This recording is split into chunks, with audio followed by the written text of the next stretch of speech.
الناشطات نشطا والسابحات سبحا فالسابقات سبقا هي كلمة واحدة فإذا هم بالساهرة هل أتاك حديث موسى إذ أخاه آية تتلى فكذب وعسى ثم أدبر يسعى فحشر فنادى قال أين ربكم الأعلى رفع سمكا فسواها فأغطش ليلها وأخرج ضحاها والأرض بعد ذلك دحاها الله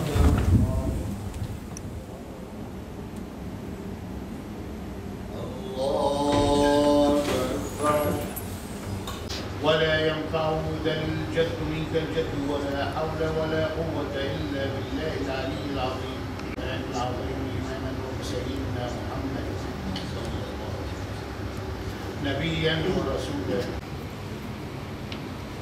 على نعمة الإسلام الحمد لله.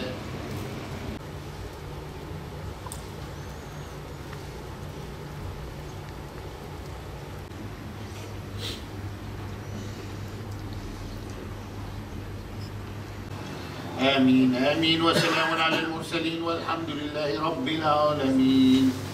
Ya Rabbi acizlikten, fakirlikten, cimrilikten, düşkünlükten, borç altına girmekten, zulüm yapmaktan, zulme vurmaktan sanırsınız ya Rabbi. İçimize fitne vermeyi, fırsat vermeyi ya Rabbi.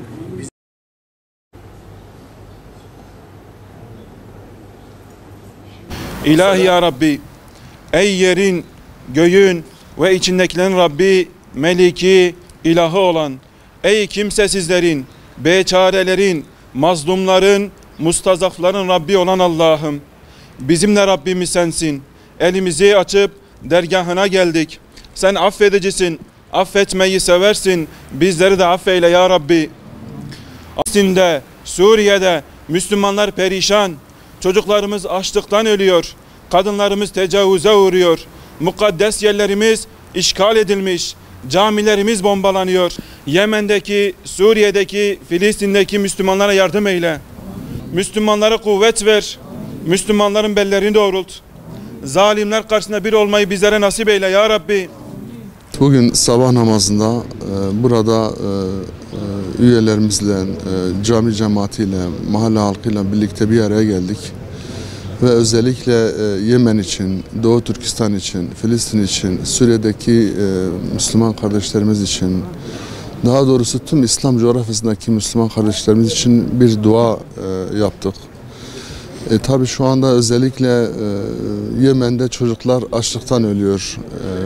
Filistin'de her gün kardeşlerimiz bombalanıyor. Doğu Türkistan'da Çinliler her bir eve bir erkeklerini yerleştirerek onların namuslarını ayaklar altına alıyor. Yine Myanmar'da kardeşlerimiz doğranıyor. Kısacası İslam alemi şu anda darmadan bir hale gelmiş. Ve bunun tek sebebi var, bizim ihtilafımızdandır. Ve yine bizim inancımıza tam manasıyla bağlı olmayışımızdandır. Ümmetin şu anda uykuda olmasındandır. Dolayısıyla şu anda emperyalist ülkeler İslam alemini darmadan bir hale getirmişler. Bizim zaaflarımızdan, eksiklerimizden istifade ediyorlar. Özellikle şu an İslam alemini yakıp kavuran en önemli iki tane sebep var. Bir tanesi kavmiyetçilik ve diğeri mezhepçilik.